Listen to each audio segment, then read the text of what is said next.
I put a spell on you. Welcome to I Put a Spell on You.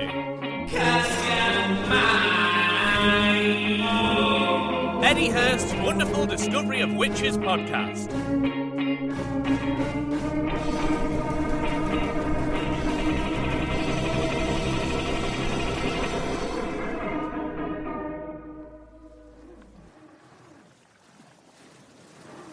Avast, dear listener. It's me, Eddie Hurst, and welcome to I Put a Spell on You, the show where I invite guests on and I use magic to help solve their increasingly specific problems. Apologies if you can hear the briny blue in the background. I am, of course, on a ghost ship.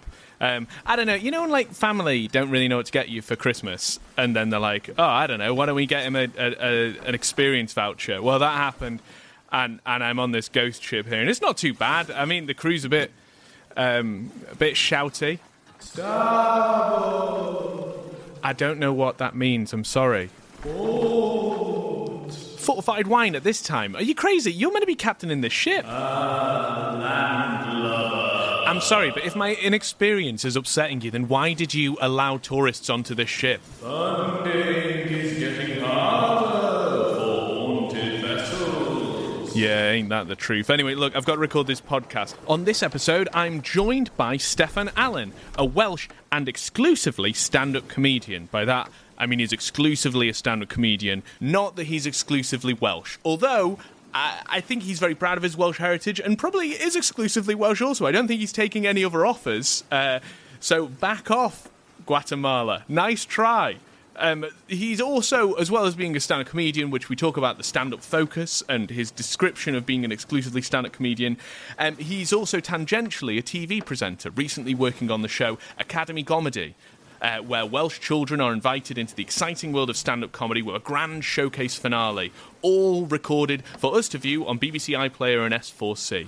We talk a lot about his life growing up in Wales and both literally and metaphorically navigating the worlds between English and Welsh language circuits, as well as being bisexual and neurodivergent and how these inform his act. Steffan comes to us both agog and aghast. For whilst setting sail on his own journey of learning the Korean language, see, clever little connection here, he finds himself adrift in the ocean of education. Fear not, for I have just the spell.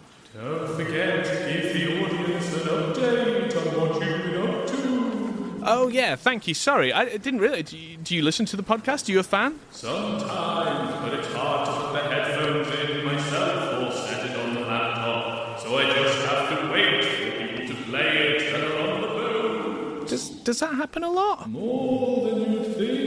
All right, well, fair enough. Well, if you like the podcast, please do like, subscribe, share it with people. You can follow me at EDY Hurst. My show, Eddie Hurst's Wonderfull Discovery of Witches in the Countie himself, will be at the Edinburgh Fringe. You can order tickets at $2.20. That is at Roxy downstairs every day except for the 5th to the 7th. I also have some shows at Buxton Fringe coming up. I have a warm-up show of Eddie Hurst's Wonderfull Discovery of Witches. You can find that. That's on the 27th of July. And then I also have a new show I'm working on, a work in progress, called Pick Up Thy Bow and Swim, O Mighty King of Ithaca, which is me having a good crack at Homer's Odyssey through the obvious medium, I think, which is LCD sound system type music, which I understand, I think is now called indie sleaze. I think that's what people are calling it. I didn't realise that. But if you want to, that's on the 17th of July and the 26th of July. So hopefully I'll see you there. I've got August as well. If you want to fund the Crowdfunder, it's still accepting donations, although there aren't rewards. But if you send me a message, I can probably sort that for you anyway. But without further ado, please join me as we welcome Steffan Alun and say Annyeong, providing him a spell to learn Korean on this episode of I Put a Spell on You. Was that okay? Yes, very good. Yes, amazing. Also, I wanted to ask, like, can you use the sails from the ship as, like, your sheet, or are they separate things? Interesting that you'd ask. It's a long story. And here we are at I Put a Spell on You. It's me, Eddie Hurst, and oh my gosh, look at this. I'm at a lake filled with mist over the top of it. And hang on, who's that coming through the mist on an old ancient ship? If to my eyes, pray Prithee tell, eyes, doth thy deceive me? Or is that... No, it cannot be. But it must be. Of course, it's our guest for this week, Steffan Alun. Hello. Hi. Hello, Steffan. Please step off the boat or stay on if you want. It's your boat, and that's completely your choice. I'll do 1 foot on, 1 foot off. I see you've listened to this show before. Lovely to have you on, Steffan. Thanks for joining me. Would you like to introduce yourself to listeners? Hello, my name is Steffan Alun. I am a stand-up comedian from Wales. Is that enough? That sums me up, doesn't it? Yeah, I think that. Yeah. That's it. It was pithy. It was in a sentence. I liked it. What would you? It is because I feel like you had another like bag in the suitcase of comedy where everyone carries hyphens with them. I feel like there was something else in that bag that you were like, shall I? No, I shan't. Shall I? Yeah, which I don't really. I mean, I think of myself as such a pure stand-up comedian. You know, I do act, I do present, but those things are all like just ways of generating additional income in order to support an increasingly financially insecure model of stand-up. But yeah, you know, I think like I am so purely stand-up. Like I think in stand-up. Like that is absolutely my like that is the medium through which I express myself. So I think any hyphens, even though there are other things I do, are actually mere distractions, peripheral, yes, not of interest. They're merely a moon in the orbit of stand-up comedy.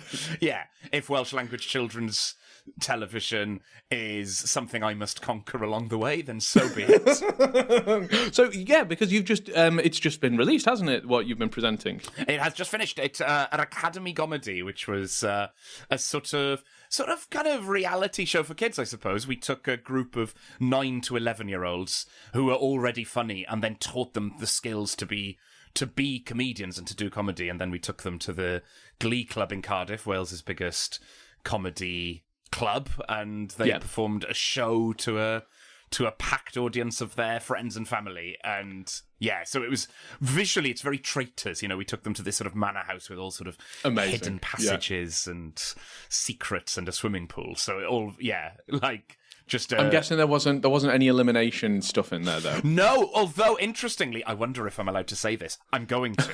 What a scoop! Which is there was certain pressures. You know, this is the thing when a TV show gets pitched in the first place. There's a lot of people trying to debate how to make it and how it will be good. You know, you have a department whose job it is to design the format. You have the commissioner. You have the production team. You have executive producers. I myself was a consultant as well as the producer because it was sort of I was the face of it, I suppose. So I got to be in the room making decisions also. So there were so there were people who thought maybe this should be a competition and we should pick a winner at the end. I was very firmly against that. I was not the only one who was firmly against that. But yeah, it's sort of funny when you see a TV show, you know, it often looks so sort of perfect, like it's been carved out of marble, that you don't realize just how chaotic the planning stage is, where it could be anything and you're throwing stuff around and I mean, is it this? Is this it?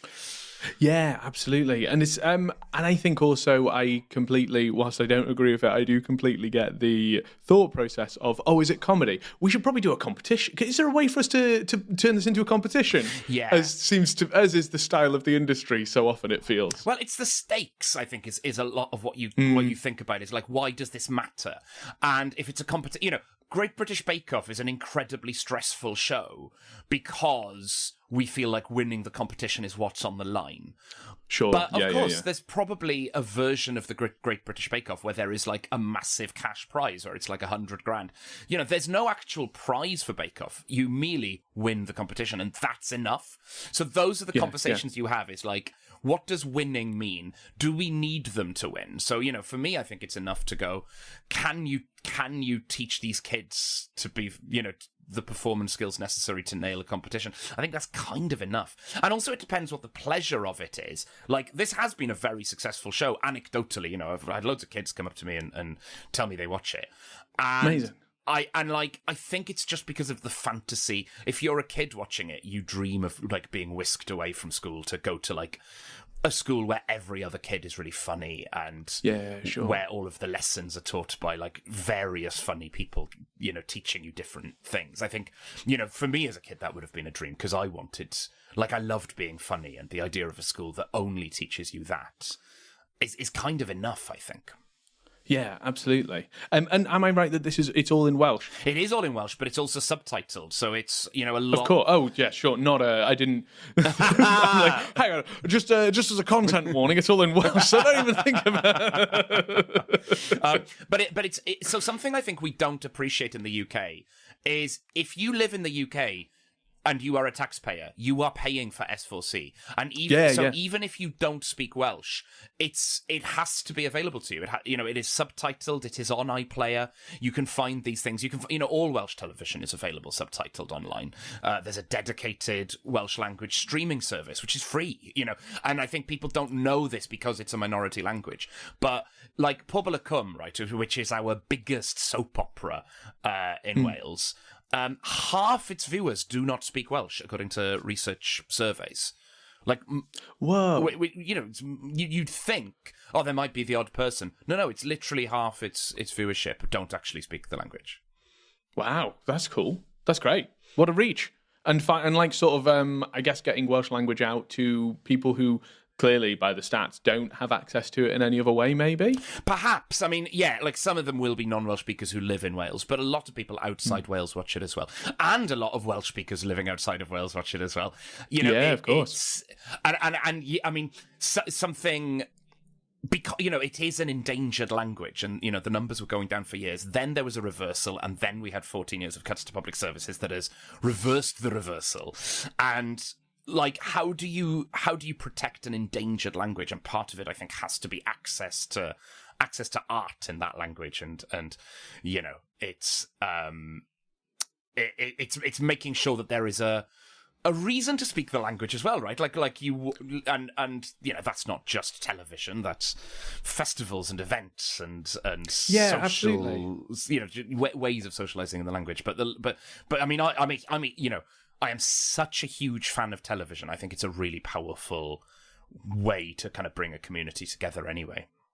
Yeah, and I think as well, with language, it's so rare, I think, when you look at languages that are dead, like languages that have gone, the records that we have of those are like written down, and maybe we have some dialogue and some theatre, but actually being able to have that opportunity to see, like, listen to a recording of a language that's no longer spoken. Not that I realise as I'm saying this, I'm not saying the same thing is going to happen to the Welsh language, but the example of having the opportunity to see people actually using that language in situ, even in an artificial setting of like a script and a dialogue, I think is such an important part of showing that language is still living and breathing.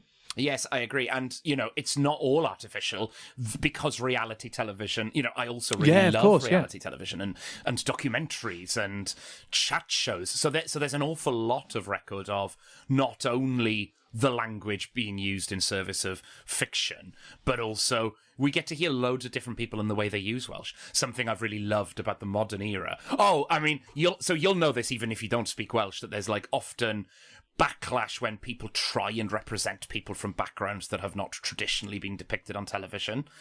Sure, yeah. And like in English, that might be people complaining about like too many people of colour or too many queer people on TV. But in Welsh, it's like it's representing people from like the southeast or from areas where there's less Welsh. It's representing people who speak Welsh because they learnt it in school rather than because they learnt it from their family, which is. And people will complain and go, "Oh, these people's Welsh are like, like there's like a dialect you acquire if you learn it as a second language, or if you learn it like in an educational sense, which is like not the dialect a first language Welsh speaker is used to hearing, and they can sometimes be grumpy about it. But it's so important because that is the single biggest growing sector. Increasingly, these are the accents that actually most Welsh speakers who are young have, because absolutely more people are there's more children learning it in school than there are children who acquired it from families. Like, it's growing in that way. Yeah, which is very cool, and it must be very cool to. I understand that it's like dialogue and conversation and criticism of it, but it's cool to get to experience something like that, like living in a time when a thing like that is happening in a way that I don't think could ever have existed in another time in the world or like history, right? Yeah, I think so. I mean, S4C, the Welsh language channel, is surprisingly young. You know, it launched in 1982 after a huge fight. You know, real proper. I mean, the amount of in my head, it's the Anchorman scene. You know, when they're in the courtyard and all the news teams are there. That's what I'm assuming the fight is. Am I right in that? I haven't seen Anchorman, but I mean, almost certainly no. I mean, people went to jail for it. Well, I mean, somebody gets hit with a trident. It's pretty bad, actually. the fight for you know, equality and equity for Welsh language services. You know, again, people like. We got S4C in the end because of a hunger strike. You know, wow. From an activist already in prison, and like, you know, I have a lot of, you know, those uncles who aren't really related to you. I have a lot of those people who've been to jail or who are not allowed to like go to America or whatever. You know, because of like activist activity, like in the 70s.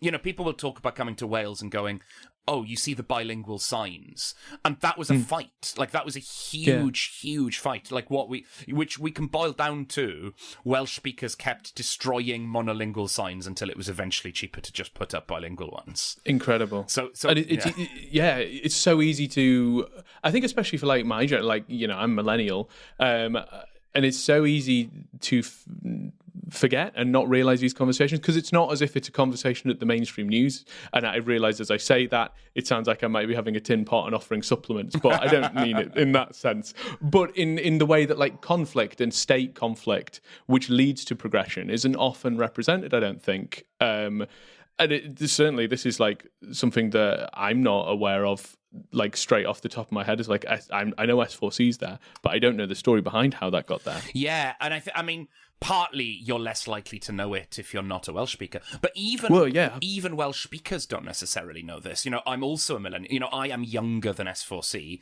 so for me, it's always existed. You know, I grew up watching it. Sure. I just thought that was a matter of fact. I had no idea that. You know, it used to be that what small number of Welsh television there was would be broadcast on BBC Wales, you know, and that was it. And it would only be broadcast in Wales. So if you're a Welsh speaker who's moved to London, tough. You don't get to watch your own language anymore. Right. So yeah, and again, the story of the fight that it took to get here is so forgotten because again, it's a growing community and communicating. It's like. I think in some ways, the fact that a lot of new Welsh speakers, their parents didn't speak Welsh, but they wanted their kids to have the language, so they send them to Welsh schools, means that their kids enter this world where there is a history, but your parents can't tell you the history. So where are you supposed to get it? Which is very familiar. Also, you know, this is the LGBT story too, right? So I'm bisexual, but like my parents weren't queer. Like my family, you know, like where do you learn the stories? You kind of have to find your own community. And because I'm sort of naturally quite interested in history, I think I sort of picked it up from talking to people and from sort of documentaries and all the rest of it. But not everyone is that interested in history. So where are you supposed to acquire it? Yeah, if you're not actively going out of your way to find it, how do you get in contact with that? And it's actually really interesting. So this, as you know, on the show, we look at spells, we look at magic. And it's interesting looking at the history of like grimoires and spell books, because so much of this, like the change in what we think of as like spooky, mysterious magic is actually like ritual and religious ceremony that's like no longer the like commanding belief system of that time. So like so much of paganism stuff is like when the Romans came, a lot of those spells got translated into like Latin prayer and into Roman Catholic prayer. And then after that, when we had the Reformation in England, a lot of the Catholic spells were sort of tampered down a bit as well. And it's fascinating seeing how that happens and how it happens across all parts of social difference and social change. That is really fascinating.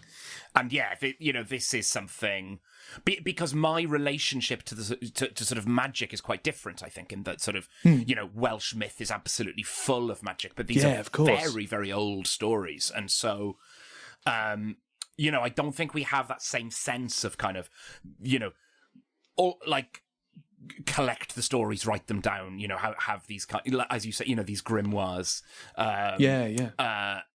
our stories were eventually written down, but even when they were, you read them and they're very chaotic and very clearly of the oral tradition. It's really interesting what you're saying about Welsh folklore and how magic, your relationship to magic, I guess, may be slightly different to me as someone who, I think magic is kind of part of our folklore, but not necessarily, like, I don't know, English culture is a weird beast anyway, but like, it's so much of, I think, especially the Protestant movement in, oh my God, this is so inside baseball. I may delete this, brace yourself. But I think there was that one of the big focuses of my show is that I think that one of the big changes in where the witch trials came from in England, not necessarily mainland Europe, but England, was when Protestantism came in, when Church of England was established, Catholicism was thrown out, and Catholicism was doing a lot of things that they said was genuinely directly magic, and it was something everyone had access to. Whereas in Protestantism, only God could give you magic, only God could do magic, and you would be lucky if you asked God and he did a magic for you. And I think that means that so much sort of magic, access to magic was pushed down a lot more. And then obviously you've got secularism that comes a lot later from there, where there's that further divide from it. But I wonder, is that... I mean, I know as I say this, we both live in the 21st century and about 100 miles away from each other, probably. But do you find that, like, your relationship to magic and your regard to it is, like, part of your identity in terms of those folklores that are shared? Or is it still a bit like I don't know, like, oh, that's the past. We don't worry about looking at the past. It's tricky, isn't it? I mean, because I think magic was a very, like, broadly encompassing idea, and I think some of it we've turned our backs on as old superstitions, and other elements of it are still very much alive. We just don't call it magic. But I think the sense of magic being sort of, gifts we give to each other, or acts of service, or a sense of community. I think Welsh language Wales is a very, very community-minded space. I think we are still very concerned with being, like, a big group together. I think we still have a sense of, like, all that kind of, blessings to a child, and like we have stories in Welsh folklore that are like the equivalent of the wicked stepmother cursing a baby and having to, like, find ways around those curses and such. And although, I don't know, I don't hear much about people cursing children in the modern day. Wow, lucky boy. What we do have, I think, is, like, it is these stories that you are taught. You learn about, like, the Mabinogion, which are, like, stories that date to, like, at the latest, like, the 6th century, although the versions that we actually have that have survived to us are, like, were written down by monks in the 11th century. And so, you can sort of look at these stories and you can see the kind of, almost carbon date it by going, there are elements of these stories that have been there for centuries, and elements that were probably kind of topical additions added at the time. Yeah, especially with it being monks, it's easy to see, like, oh, I see, there's been that translation into some sort of monotheistic Christian dogma to get that into something that, even though it's a culture that might not have directly laid over that, it certainly has been in that storytelling. Yeah. And also the other thing you have, and this is the other thing about being a modern Welsh speaker, I will talk often about, like, the pain and difficulty of speaking in endangered language. But the other thing is, I do have access to English as well. Like, I learned English in school. Yeah. I am clearly fluent in it now. And that gives you access to all the, the stories that exist in this, like, very large language. And I always think, like, actually the fact that I speak a minority language and a global majority language. Actually, do we call it global majority? Maybe not. I think that's yes, English, that global majority. I take that back. Apologies, I'm speaking in my second language. You must forgive. But it means that, so for instance, like, I remember, when I first learned the story of, like, Atlantis, this, like, forgotten, like, sunken city, I was like, oh, that's like Cantre'r Gwaelod, like a very old Welsh story that is sort of very similar. There were 16 cities off the west coast of Wales that are now all drowned. That's fascinating, but also it is like, yeah, these stories that echo, isn't it? And there's constantly this like, everyone lost. Islands have sunk everywhere, right? Yeah. And so that story of them carrying on to live is a nice idea. I'm all for it. And also we are a very storytelling culture in Wales. That oral tradition, the idea of these bards, the fact that these stories lived for so long, because people would go around sort of telling these stories. And I that is like a real fantasy of mine. Like I love imagining being a child in a village, in the days before anyone could read, before there were films and telly, if you wanted a story, the best stories you were going to hear were from these wandering storytellers. And you know what, Steffan? In a way, aren't you carrying on that tradition? I unironically as a think stand-up that. comedian. I would also agree. I realise the tone I said, but this is how I can only be earnest. But it is like, I think it's fascinating. Do you perform in Welsh and English? Do, yes, yeah. And how do you find? I'm sure everyone asks this question, but how do you find performing in Welsh compared to English? Do you find that the audiences or the material is dramatically changed, other than of course the language? Yeah, as the longer I've been doing stand-up, the better I am at so the word, we have two different words in Welsh, one of which means translation and the other means like adaptation. Right. And we would use, and so like a strategy for the government is something you would translate, but a novel is something you adapt. You adapt it from English into Welsh, or vice versa. More like taking a novel and making it a movie, because you're aware that by changing the language, because it is art, by definition it becomes different. And I think so when I started, it was quicker. It was quicker for me to write different material for both languages than taking one set and translating it. Yeah, that makes a lot of sense, actually. Because it took so long to do it. So what I used to find is, like, if I had like a killer bit in English, then the 10 out of 10 English jokes, if I translated them as well as I could, might end up being like 7 out of 10 Welsh jokes. Right. But to write 10 out of 10 Welsh jokes, it was quicker to just start in Welsh. Yeah, sure. But then I did have this really strange experience where I had this routine I'd written in English, which was going pretty well. And a very experienced Welsh-speaking comedian saw me do it and said, I'm going to book you to do that set in Welsh, because I think it'll work really well. And he was right, and it worked better in Welsh than it had in English. Wow. And why, like, is there an example that you could give us to sort of look at that adaptation for me, I don't speak Welsh, so I don't really I speak Spanish a little bit, but I would not be confident in doing a set on stage in Spanish. So do you have an example of what one of those jokes were? So there's like obvious stuff such as pop culture references. There are things every Welsh speaker knows that no English speaker knows.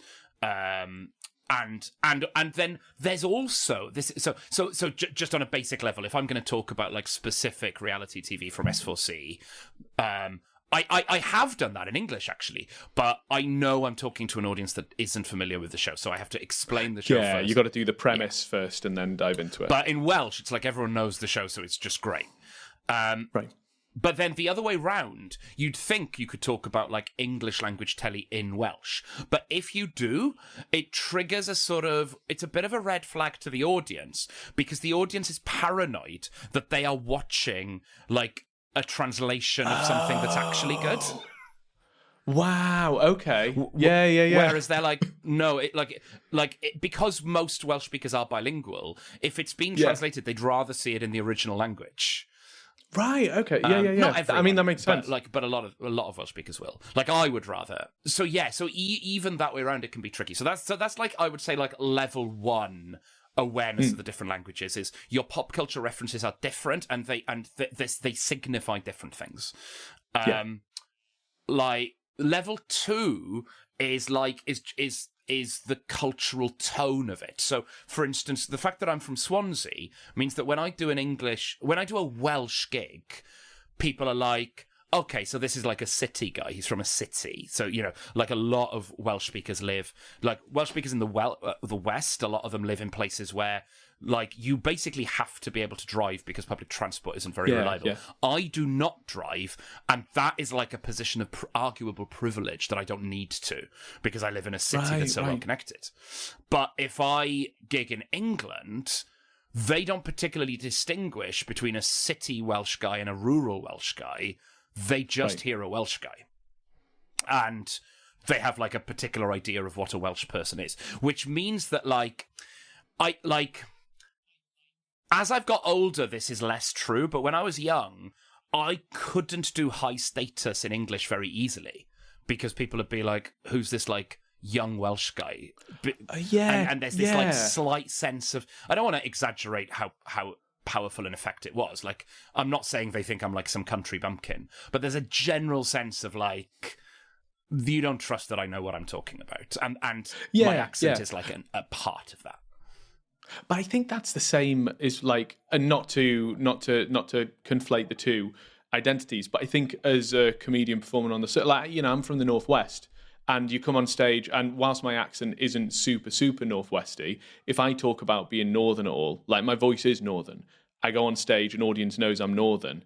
And a lot of my thing outside of the Northwest, and especially as you go further down south for gigging, is that I'm going to step on stage and either I'm complying to or I'm going against the comic tradition that we have of like Northern comedians, like a Northern droll voice or a working class family orientated like stand-up storyteller thing.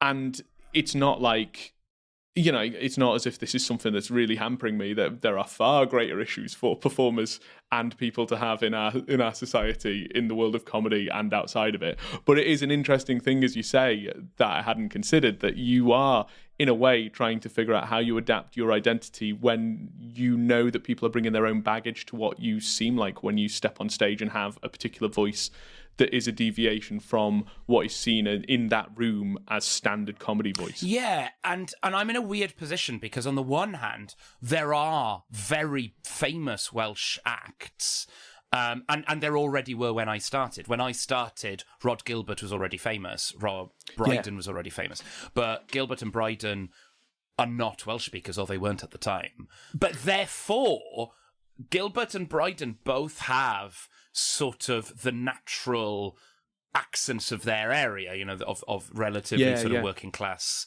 Wales. I mean, that's not me making an implication of like assuming anything about their financial background, but they have quite strong regional accents. But because I learnt English as a second language, my accent is not as strong. I have the accent of my teachers, really, and as a kid who grew up sort of obsessed with television and watching, I loved Doctor Who and I listened to like Enid Blyton audiobooks and things like this. So I sort of acquire a much gentler accent. I am also aware that neurodivergence is comorbid with like a softer accent usually. We've not even touched on neurodivergent stuff yet, which is one of the central premises of the podcast. But I think it's one of the weird parts of neurodivergence that isn't talked about that much is that like or at least for me, my experience growing up was having a weird accent and not really knowing why my accent was like people would tell me I had a weird accent. My life is constantly people thinking I'm from anywhere from like Stoke, Birmingham, all the way to Scotland in what I think is wrong, actually. Yeah. I think if you've gone that far, I do think that's actually just incorrect. Yeah. But that weird, like, people not being able to place my voice, and I guess me not being able to do it either, which I hadn't realised until a few years ago, was a neurodivergent thing. I mean, can you, if called upon to do it, put on a sort of exaggerated working class accent from your area? Maybe. I mean, I can do like a caricature voice of different folks. But I'm from Warrington, so what is a Warrington voice as well? Right. It's a question that plagues the area. Because, like there's either like a thick Lancastrian one or there's more of that Scouse one. And so my voice kind of sits in between them. Yeah, there's an issue of branding as much as anything. Yeah, of course. And, in Warrington, we are really important on the branding. Known for it. Is there branding here? Get rid of it. We want people to be confused.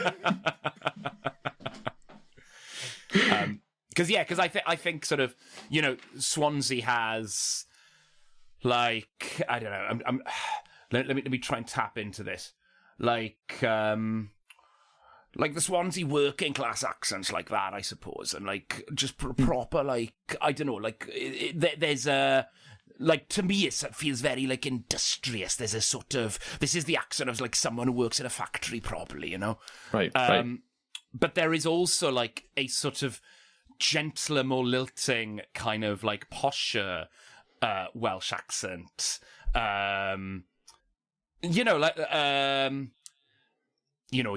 You'll hear like Bonnie Tyler speaking in this accent, and like you still have that. Actually, hers is bordering on working class. Also, actually thinking about it, so maybe I'm mistaken here. And actually, what happens is like people who do well in the valleys and like move to Swansea bring with them the sort of more musical Welsh accent that is sort of slightly better known outside of Wales. Yeah, sure. But again, all of which is, because there I'm talking about specifically the English language Welsh accent. Yeah, it's and also it's the, I guess as well, in that sense, it's the English view of what the Welsh voice sounds like too. Yeah. In terms of like when you go and perform in England compared to performing in Wales. And I guess one of the things, connected kind of into this is that, you're bisexual and you are neurodivergent. And this might not be a question you have an answer for, which is fine, but do you find that you have to adapt your experience of bisexuality or your experience of neurodiversity when you perform on stage? And is it the same kind of translation adaptation you'd have in terms of like being Welsh or speaking in Welsh translating to English or vice versa? Yeah, that's interesting, isn't it? I mean, yeah, I think so. I think there's a lot of like different vectors. Basically, there's a lot of things about me that sort of put pressure on, like, but like that feeling of like being walked in on, like you're getting changed in the gym and you had the room to yourself and suddenly someone walks in and you're not doing anything wrong, but you're just suddenly very aware of like what position you're standing in and like which way you're facing. Yeah, absolutely. And I think this is the case where speaking in a second language means that you are aware that people make assumptions about the way people sound when they speak English, and they make loads and loads of assumptions about a person based on how their English sounds. And as a second language speaker, I have a degree of control and choice in the way that I present myself, but also I've now been speaking English fluently for so long, for decades. So I can't say this isn't my real accent. Come on, I've been speaking it for so long, But there is still, like, I am still aware that my accent wanders a lot more in English than it does in Welsh. Like, if I walk into my local shop, I naturally go more working class. Not sort of on purpose, but I'm sort of meeting the language of the person I'm speaking to. If I speak on the phone, like, my wife makes fun of me for this because she's like, a lot of people on the phone will put on, like, a posh English accent. Whereas I put on this very, like, I suppose the accent of newsreaders that I'm used to growing up with, which is sort of like less English. But just that is me trying to be as clear as possible. I think my accent is more understandable if I am being very direct and very sort of rolling my R's slightly, but not too much. That is, shall I give you that postcode again? I mean, I know which one I'd rather get, to be fair. And so that's like one vector, right? Like you are aware that your language, like your accent, is one thing that influences the way people read you. Bisexuality, and I came to that. I think most queer people have an experience of worrying that they are giving the game away, and I was an adult when I came out publicly, and I think like a lot of bisexual people, I would swing wildly in my head between being like, I know for a fact I'm bisexual, but I'm going to keep that a secret. And sometimes like, well, am I bisexual, or actually am I just like, I don't really know, because you can't, like, you can't, unlike neurodivergence, there is no system by which someone can diagnose you with your sexuality. Like, you have to decide for yourself what is the right word to convey the thing that you are inside. And there might be, like, really good reasons why you don't feel comfortable even doing that. And so I think coming out publicly meant I could comfortably... Like, comedy promoters would say to me that I became a drastically better comic after coming out. Even though I wasn't talking about my sexuality on stage that much yet. But there was just something about, you're not holding yourself back. You're allowing yourself to be you. There are things about me that are sort of effeminate, that are quite camp. And I was holding those things back. Of course, there are more effeminate men than me. There are camper men. You know, there are people who for whom campness is a bigger part of their art than it is of mine. But it is in there, and yeah, I was not consciously, but I suppose kind of holding that back. Yeah, I guess the energy that it takes to mask something, whether it's neurodivergent behavior or sexual orientation or these things that you kind of... I think that's one of the things with... I did a clowning course a couple of years ago. One of the big things I think that was a takeaway is like being on stage, and because so much of stand-up, and especially musical comedy, is control and choosing where an audience goes, and you're working with that audience, and there's the pull and the stretch, but it's being in that room and being like, I have these 10, 20 minutes, and this is what I'm presenting to you to show that it's worth those 10, 20 minutes of your time this evening is to work with me on this thing. Whereas I think because of that, sometimes, at least for me, you do hold things back, or you're constantly thinking, like, how do I not lose these guys? Whereas the clowning course was very quickly like, oh no, those things that you're spending the energy not showing are so exhausting to you that you're not getting to do the things you're good at to a better level. And it sounds like a similar experience there, that even though it's not an active part of your show necessarily at that time, just not having to worry about that as part of it, whether it's conscious or unconscious, is such a huge burden to take off you. Yes, yeah, I think so. And also I think that, like, you know, I am quite a playful person in my real life, but I think a lot of that play is queer flavored. You know, it's like, I think this is true in Welsh-speaking Wales and in queer communities and in neurodivergent communities, I think, is that humour is really important to all of them. And it's a certain type of humour. There's a joke that's always stayed with me from the 90s, like seminal queer television show, Queer as Folk, where one of the guys in it is closeted from his colleagues, and so they set him up on a blind date with a woman that he is too polite to turn down, even though he's gay. And there's a scene where he is on the phone to his gay best friend as he arrives at the pub where he's going to have this horrendous blind date. And the friend's like, oh, don't go yet. What's the pub like? Because it's a straight pub, right? It's one of their pubs. And he goes, right. And all the stories are true. There's just all these people sitting around, and none of them are talking in punchlines. I think like that was something I was so drawn to, and so, you know, comedy is like the strand that combines all these things. You know, I grew up watching Friends, thinking, I want to live like that. I want to live where, like, everyone is doing jokes all the time, when no one talks unless it's funny or interesting. And yeah, like, if you surround yourself with, like, Welsh speakers and queer people and neurodivergent people, you get to have that life. And I think, like, being able to bring that onto the stage with me and to be playful with audiences the way I'm playful with, like, my best friends, has just been hugely freeing, and I think takes an act of, like, coming out first. And I think neurodivergence is different in that, like, with sexuality, I am very, like, hand on heart. I am bisexual. That's the word I'm using. I know that other words are available, and there's a good reason why people might choose other words, but this is the one that feels right to me. Whereas with neurodivergence, like, it depends where the context I'm in. You know, on stage, I will generally tell people I have ADHD because I think an audience just wants, like, a word for what it is. Whereas off stage, I'm like, I don't really know. You know, there might be autism.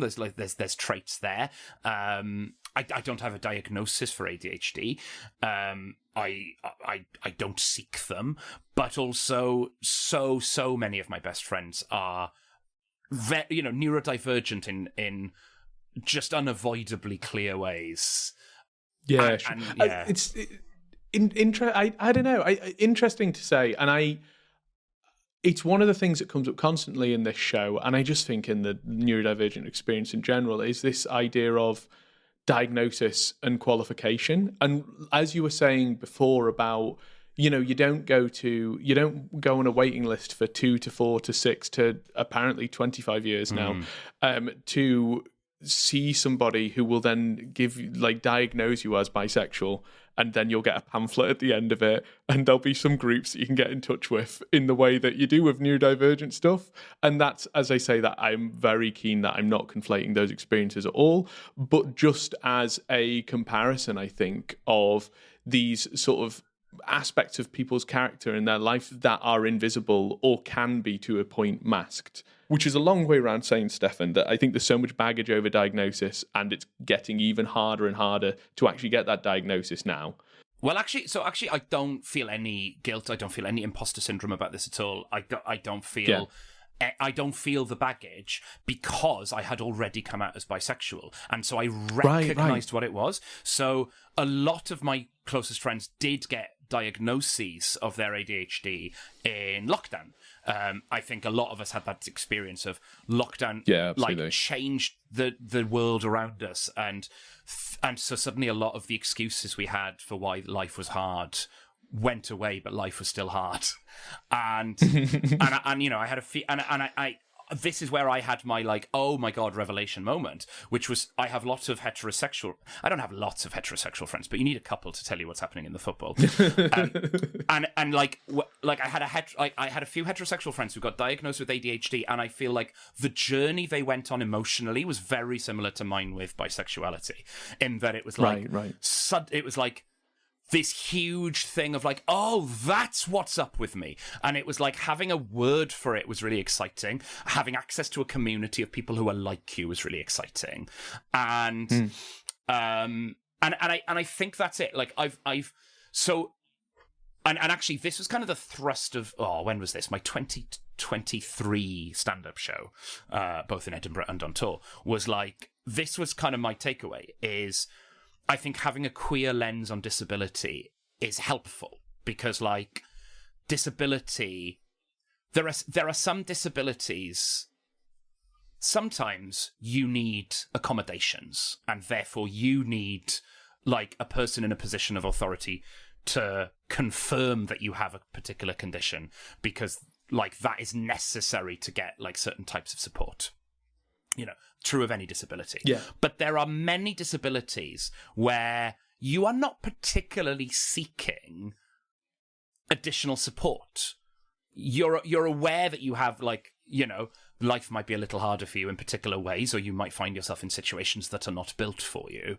But you don't need an extra parking space or additional time in your exams or whatever. Those things are not necessarily what you need. And I think there's if we only look at it through a medical lens, there's an argument to say, well, in that case, what value is there in considering yourself to have a disability at all?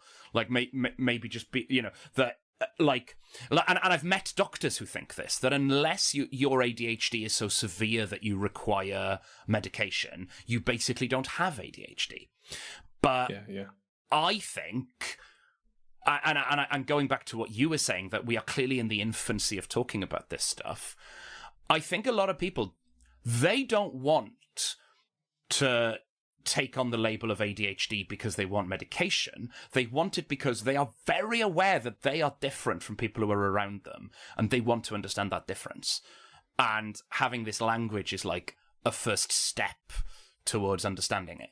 And don't you? I know people with similar brains to me who on paper should be very different from me. One of my very best friends is a trans woman, but she's probably about 10 years younger than me. like, she is Welsh, but, like, not a Welsh speaker. So it's like, what do we have in common? And I'm like, okay, we're both queer, but it's, like, different flavours of queerness. And we're both Welsh, but it's different flavours of Welshness. I just think it's the other thing. I think it's that, like, we have brains that work in a particular way. And like, there's a tremendous point of similarity there, and being able to identify it. It's just quicker, makes it easier to make friends with people quicker. Like, I mean, I remember the first time I met you, and I just had a sense of like, oh, okay, you're one of mine. Like, I just had that sense of like, we're going to be friends, I think, because there is something here. Yeah, absolutely. It's just it's nice when you have that click of like, oh, that's your head. Oh yeah, that's my head. Oh, cool. Okay, good. Yeah. Good, I get that. The water flows down the mountain in a similar way. Great, okay, that's what we got. That makes sense. Yeah, absolutely agree. And I think also, like, as you were saying about the having disability in a way that doesn't necessarily directly require an adjustment to be made. I think the adjustment instead, and it's the same with sexuality, is like, I'm not asking you to change anything necessarily. I'm just asking you to accept it and to consider it, and to allow it to be the thing that's in that space. Like, when you tell somebody that you're bisexual, you're not expecting them to, and they can if they want to, but you're not expecting them to go out of their way to learn everything about bisexual culture, because that doesn't correlate with every bisexual person anyway. Yeah. You're just asking them to accept you as you are, and as you've now found that this, like, helps you navigate the world better. Yeah, and I do think that, like, something that is quite tricky about telling someone your sexuality or your neurodivergence is that people, like neurotypical people and heterosexual, cishet people, to use that term, might feel challenged because they think they're being assigned homework. Like, yeah. Especially with sort of more modern language and like developing language, that if you come out as non-binary or pansexual, there's like an older generation who goes, oh, I don't know what that is, and they resent the idea that they should know what it means. They go, oh, well, I don't know what that word is, so like that can't exist. Yeah, like, there's another thing? Oh, no. Gosh. Absolutely. And that pressure, especially for like sexuality, can mean like, it is a thing sometimes that you might like try on different labels until you find the right one for you. Because again, I don't think those labels are diagnostic. They are just tools, and like, new tools come onto the market all the time, and the ones that are useful stick around, and the ones that aren't fade away. Yeah, absolutely. And so, who knows? Maybe in 100 years, no one will call themselves bisexual, because maybe people will find pansexual so useful that the word bisexual won't be useful anymore. Or the other way around. Maybe bisexuality survives and pansexuality doesn't. Maybe both survive. We just don't know. And that is true of every single thing. And like, a lot of these words are made by like, because a lot of people will search for words when they first start a relationship with their own sexualities and gender identities and whatever.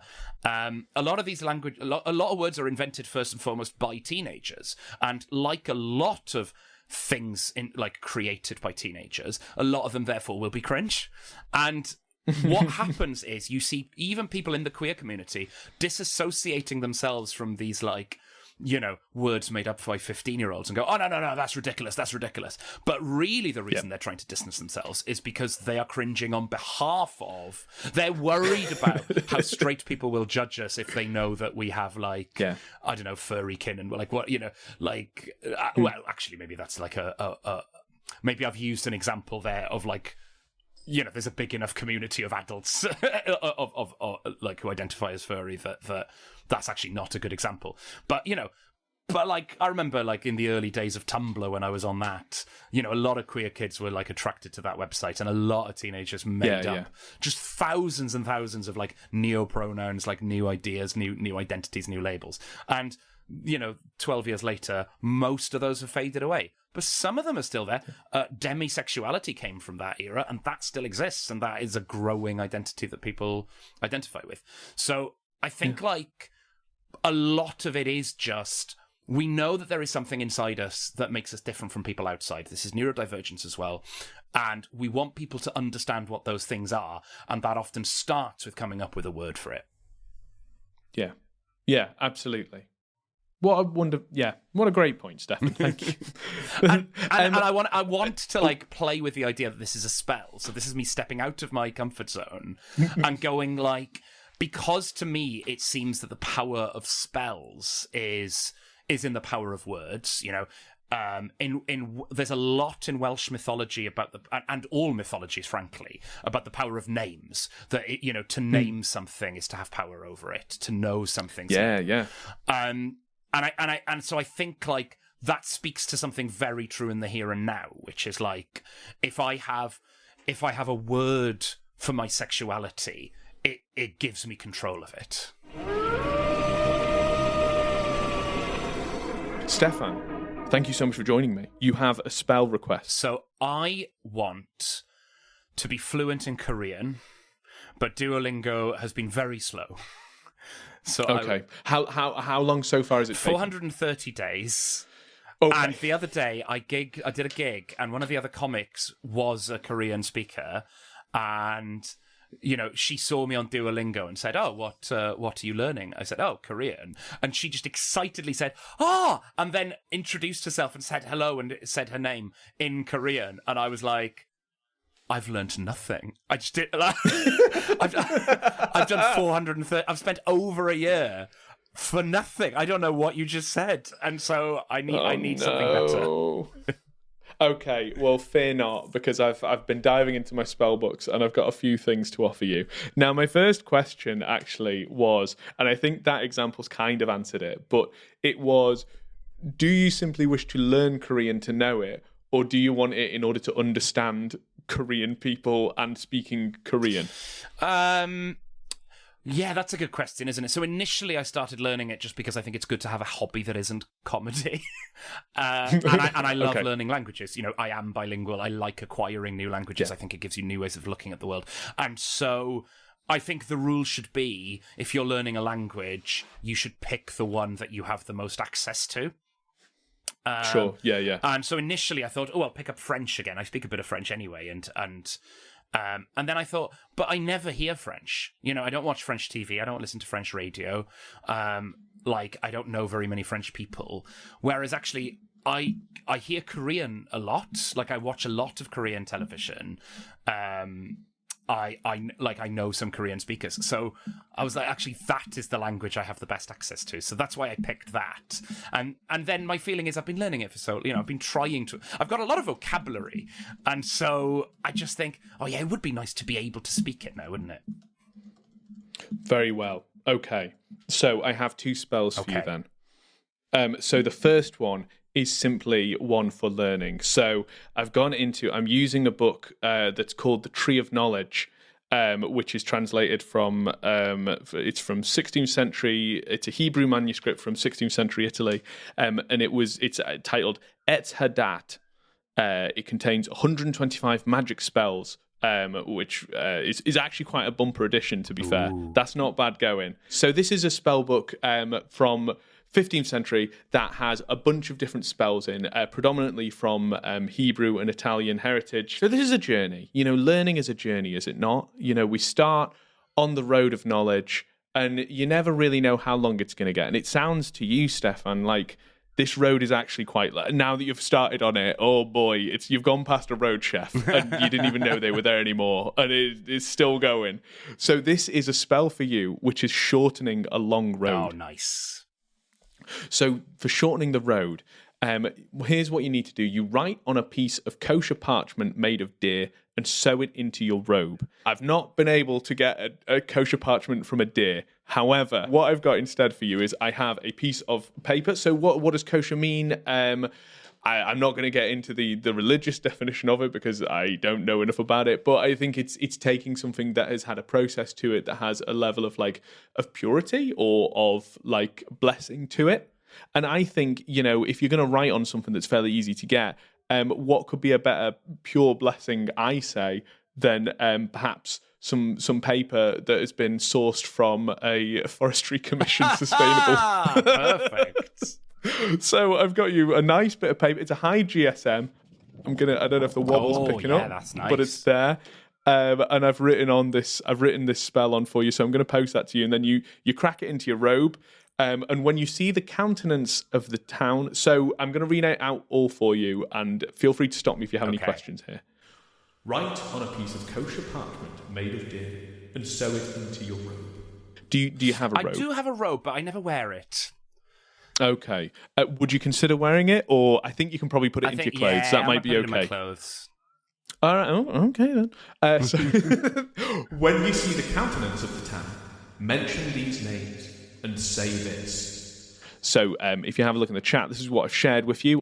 Ayajor, Capsiel, Malakel, shorten for me the road and the country, as you shortened them for Abraham. Calafiel, and in the name of the Lord of the whole earth, Amen, son. So that's what you got to say. Calafiel, is it? Yeah, I've Cool. Oh no, I think you're right to have spell checked me on this. Cafferfield. Oh my gosh. Okay. Let me have a take two. Cafferfield, and in the name of the Lord of the whole earth, Amen, son. I mean, you can really see where the dyslexia kicked in me writing that over to you, is all I will say. But that's it. So, do you want to have a try of that, yes, Steffan? I'll give it a go. Ayajor, Capsiel, Malakel, shorten for me the road and the country as you shortened them for Abraham. Cafferfield, and in the name of the Lord of the whole earth, Amen, Selah. You stormed that. Absolutely knocked out of the park, mate. Great work. So that's what you say as you're about to go, as you're about to head down that road. So next time you load up Duolingo, once I've sent this over, give it a go and let us know how it is. Let us know how that goes. Yes. And so if I can shorten people's learning journeys, I actually think that's going to be a real money spinner for me. That's going to be really beneficial. Yeah, I mean, if I can do this, I think basically EdXL, they're in for a nightmare. AQA, forget about it. I'm on to you. Yeah, thank you so much, Steffan, and thank you for joining me. Well, it's been a really interesting conversation and great to chat with you more. Can you let people know what are you up to? Like, you're going to the Fringe? I am going to the Fringe. I am doing my Edinburgh debut in a slightly weird way because I've actually done the Fringe 8 times before, but I've always kept my shows deliberately short to avoid the awards, and now I am changing my approach, and so I would love it if you would come. It'll be a debut, and yet a brilliant show from a very experienced comic. It is called Steffan Alun Stand Up. You can buy tickets at the Ed Fringe website. I will be there for all of August in Hoot 4 in the Hoots venue on Grassmarket. Great. Thanks very much, Steffan. And do you want to talk about your show or what it's about? So it is a show that is sort of an introduction to me, I suppose. The show is called Stand Up because it's sort of about how much I love stand-up and how I love the way stand-up allows us to basically lift up our most boring stories. You know, when I think of myself, I think, I'm bisexual, but my wife is a woman. And that's not that is not the type of queer story we hear very often. But that doesn't mean it should be completely left behind, and I think stand-up is the perfect medium to tell these stories that are valuable, but maybe not the sort of exciting stories that grab the imaginations of filmmakers. Yeah, sure. Absolutely. And I look forward to watching it, and I recommend everyone else does. Can people follow you on social media? Do you have any online digital things? Is there anything else you'd like to let people know about? Yes, please follow me on all the things. I am Steffan Alun on Blue Sky and TikTok and Instagram. Those are the best places to find me, I suppose. Great. Thanks very much, Steffan. And of course, my foot is on the boat now. If you want to place your other foot in there, I will punt you back into the mist. Bye. Bye. Goodbye.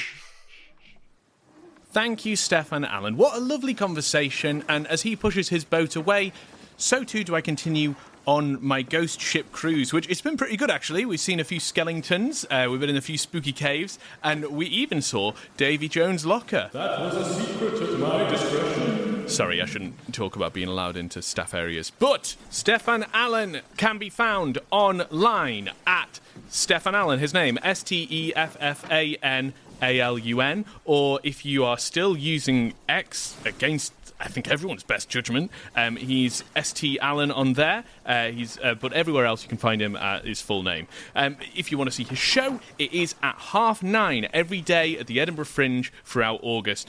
Yet again, with one day that he's not doing it, but for the life of me, I cannot tell you what day that is. Of course, we have to find out now if the spell worked or not. I'm on the edge of my seat here. Well, I'm not really on a seat. I'm actually standing up and rocking slightly. I feel a bit queasy. Is there any way that we can get it to rock less? What are you talking about? You're on alone. No? All right, fair enough. So, Steffan has sent me a voice note to see how it's going. So, let's find out if our spell helped him lessen the journey of learning. Hello, Eddie. I am coming to you live from London. I'm here for a gig, and I thought to really test the spell, I would go to a Korean restaurant, and I managed to confidently order a tteokbokki, and what else? I had a drink, which was kokobam, which was a sort of peach drink with coconut jelly in it. Easy, so easy to order. Now, I think maybe partly that is because of the menu being available in English. However, the spell can't have hurt, can't it? I've got it sewn into my jacket, which I'm not wearing because of the current heat wave. But it's in my suitcase, and I think the road to learning this language has been surely shortened. So thank you very much for your magic and for providing me with this wonderful spell. I don't know what it is. Like, I feel like some people, when they give the response, they could just stop at the first sentence. They could say, it worked, fine. But no, we explore. And I don't think, in good faith, that can be a success for me. What that really is a success for is just good customer service from a restaurant. So I'm giving myself a fail there. I mean, there's no denying it. The fail jingle is more intense than the success jingle. But that checks out, doesn't it? So thank you again to Steffan for joining us. You can follow him at Steffan Alun on most places, or at Alun. I should have just said St. Alun, but there we go. And his show, Academi Gomedi, you can see on BBC iPlayer or S4C. See his show, which is just called Steffan Alun Stand Up, at 9:30 at Hoots Apex. That is every day in August. And of course, please do come and see my show, which this podcast is part of, which is Eddie Hurst's Wonderfull Discoverie of Witches in the Countie himself. Assembly, Roxy, 2:20 p.m. every day at the Fringe. There's also going to be a tour. I will be announcing the date soon. You can find out by listening here or following me at EDYHURST or going on eddiehurst.co.uk. I have a mailing list which goes out fairly regularly. I've been pretty good at it this year, actually, and I'm going to do some competitions soon, like winning T-shirts and maybe winning song requests for people to ask for. So keep an eye out on there. And thanks again for listening to this. Please do like, rate, subscribe on wherever you have it, because it does really help grow the podcast and get more people finding it and listening to it.